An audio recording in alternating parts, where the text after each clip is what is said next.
Bonjour et bienvenue dans le Club Internet 221. Mon nom c'est Aiken et je vais vous accompagner dans ce nouveau tutoriel qui parle de comment activer le compte administrateur caché de Windows ou bien le compte super administrateur Windows à l'image de root dans Linux. Donc, avant d'entrer dans le vif du sujet, nous allons faire une petite comparaison entre le compte administrateur et le compte super administrateur. En fait, lors de l'installation de Windows, une étape vous permet de créer le compte principal de la machine. Ce compte ainsi créé possède des droits d'administration de la machine. Pourtant, contrairement à ce que l'on pourrait penser, l'utilisateur ainsi créé ne possède pas tous les droits existants. Il existe en effet un compte administrateur bénéficiant de l'ensemble des droits permettant un contrôle total de la machine. Ce compte étant désactivé par défaut sur Windows, sûrement pour des raisons de sécurité. C'est pour cela que quand vous tentez de faire quelques modifications dans votre système, vous recevez tout le temps des messages très embêtants, des messages d'erreur, comme vous pouvez le voir ici. Un exemple, un message qui vous dit que vous devez disposer d'une autorisation pour effectuer cette action. Donc, pour parer à ces problèmes, il faut activer le compte administrateur caché dans Windows. Donc, dans ce tutoriel, nous allons essayer de voir les différentes étapes pour activer ce compte. Mais la mise en place de ce compte est différente selon la version de Windows que vous ayez. Pour les versions familiales, il est tout d'abord nécessaire de créer une clé de registre, une clé dans la base de registre. Pour la version pour les Windows 7, ce ne sera pas nécessaire. Contrairement les versions professionnelles, entreprise et intégrale, les choses sont beaucoup plus simples. Donc, étant donné que je travaille sur Windows 7 édition familiale, donc je vais vous montrer quelques screenshots montrant donc les étapes à faire pour les éditions Pro. Alors, pour les versions professionnelles, entreprise ou intégrale, comme vous pouvez le voir ici sur cette image, je vais zoomer un peu. Voilà, je fais un peu de zoom. Ok, voilà. Pour les versions professionnelles, entreprise ou intégrale, donc c'est beaucoup plus simple. Il suffit donc d'entrer donc cette commande lusrmgr.msc.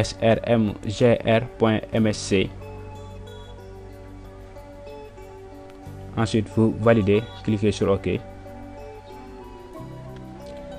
Puis, il apparaît donc la fenêtre utilisateur et groupes locaux.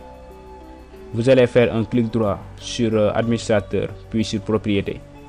Donc, si vous avez Windows XP, voici donc à peu près la fenêtre que vous allez avoir. Si vous êtes donc sous Vista ou 7, voici à peu près donc ce que vous devez avoir normalement. Vous faites un clic droit sur administrateur, puis vous allez cliquer sur propriété et vous allez donc avoir à peu près cette fenêtre. Maintenant, pour activer le compte administrateur, dans ce cas, il faut décocher cette case. Le compte est désactivé. Donc cette fenêtre apparaît sous Windows XP et voici la fenêtre qui doit normalement apparaître quand vous utilisez Windows Vista ou Windows 7. Donc je vais vous montrer donc la commande sur Windows 7. Voici donc ce que vous allez taper. Voilà. Donc je vais exécuter étant donné que je suis sous Windows 7. Donc la fenêtre s'affiche, mais je reçois un message d'alerte qui me dit que cet ordinateur utilise Windows 7 familial édition familiale donc premium. Ce composant logiciel donc ne peut pas s'exécuter sur ce plateforme.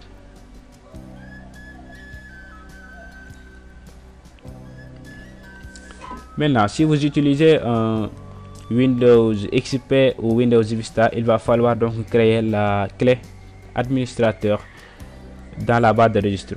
Donc c'est très simple, il va falloir faire quelques manipulations dans l'éditeur de registre. Mais si vous entreprenez de faire quelques modifications dans la registre, il est beaucoup plus prudent de faire d'abord une sauvegarde de votre base de registre.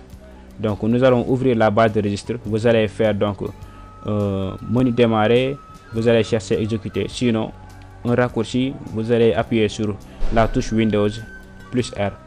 Ensuite vous allez écrire cette commande regedit.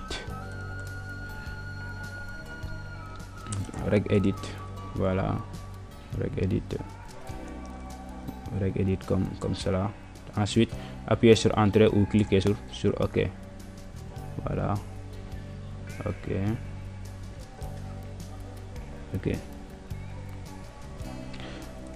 Voici le chemin dans la base de registre qu'il faut parcourir pour venir jusqu'à WinLogon. Donc c'est dans ce répertoire là que nous allons créer notre clé. Donc voici le chemin.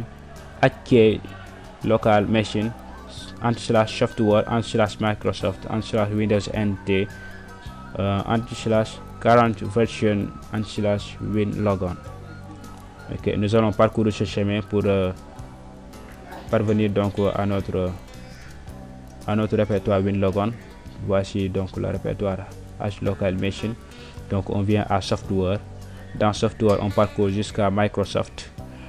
On parcourt le répertoire Microsoft jusqu'à avoir voilà Windows NT current version. Ok, nous allons avoir WinLogon qui se situe là. Maintenant nous allons faire un clic droit sur WinLogon. Nous allons créer donc notre clé ici. Donc nouveau, maintenant clé. Je vais faire un zoom pour que vous puissiez voir beaucoup plus. Donc je vais faire nouveau, vous cliquez sur clé. Maintenant vous allez appeler votre nouvelle clé spécial account. Donc on va mettre spécial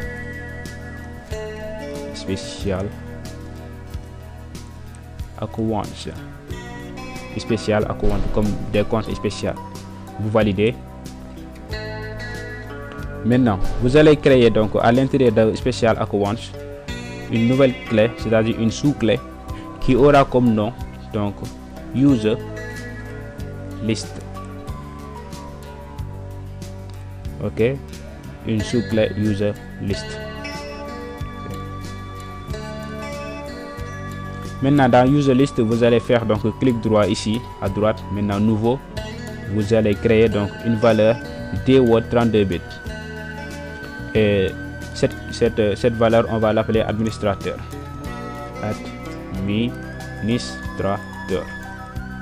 Ok, administrateur. Maintenant vous faites clic droit sur administrateur, vous allez modifier les données de la valeur administrateur. Vous allez mettre 1 à la place du 0. Ok, maintenant on clique sur OK. Voilà, on ferme l'éditeur de registre. Ok, maintenant tout à l'heure je vous avais dit que si vous entreprenez de manipuler à chaque fois le registre, il va falloir faire des sauvegardes. Donc comment faire une sauvegarde avec le registre? Si vous voulez faire une sauvegarde du registre, il va falloir venir dans fichier et vous allez exporter. Vous donnez un nom à votre fichier de sauvegarde. Ensuite quand vous allez donc restaurer, il va falloir juste faire importer et vous allez importer votre fichier. Maintenant nous allons activer le compte administrateur. Donc vous allez juste exécuter la commande suivante: net user administrateur /active yes. Donc pour cela nous allons exécuter donc la commande cmd donc pour avoir donc cette fenêtre, l'interface de commande de Windows. Donc si vous exécutez directement l'interface de commande de Windows, vous n'allez pas avoir donc les droits. Donc je vais vous montrer. On va faire d'abord ça: net user administrateur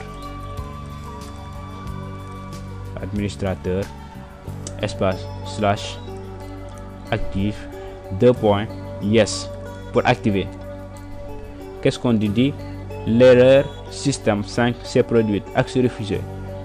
Donc nous n'avons pas les droits parce que nous devons exécuter l'invite de commande en tant qu'administrateur. Pour ce faire, nous allons dans menu démarrer. Ensuite, nous allons chercher l'invite de commande. Vous allez faire invite de commande. Voilà, voici l'invite de commande.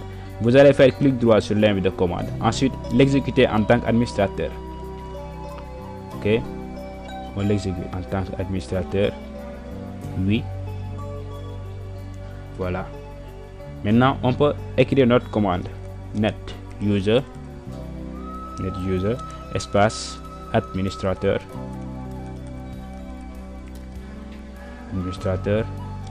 espace. Vous allez faire slash active 2 points yes. Ensuite, on valide. Si vous avez donc le message suivant, la commande s'est terminée correctement, vous pouvez fermer. Ok. Actuellement, vous avez activé le compte super administrateur. Il suffit juste de se déconnecter pour se connecter entre administrateurs et avoir tous les droits qu'il faut pour contrôler totalement la machine.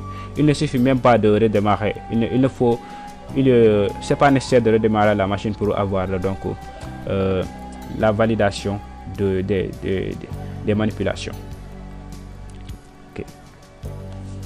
Voilà. Maintenant, il faut faire attention avec le compte administrateur, parce que quand vous activez le compte administrateur, votre ordinateur devient beaucoup plus vulnérable au piratage et autres. Donc, étant donné que le compte administrateur possède tous les droits sur la machine, il est conseillé par mesure de sécurité de l'utiliser uniquement pour effectuer des modifications du système.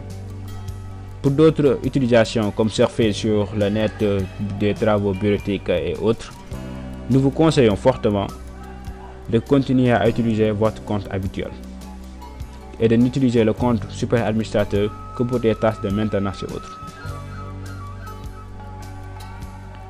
Maintenant, pour désactiver le compte administrateur, on va faire la même manipulation CMD. Ensuite, on va l'exécuter en tant qu'administrateur. Voilà, l'invite de commande pour avoir les droits administrateurs.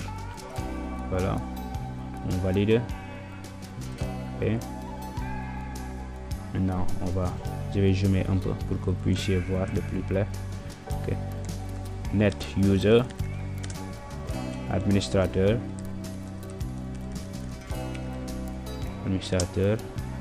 espace. Il faut impérativement mettre espace entre administrateur et slash active. Ici, vous ne mettez pas d'espace. Non. Si vous voulez désactiver, vous allez mettre non à la place de yes.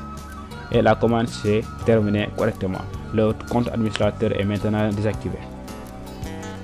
À chaque fois que vous avez fini de travailler sur votre maintenance, il faut désactiver impérativement le compte administrateur pour des raisons de sécurité.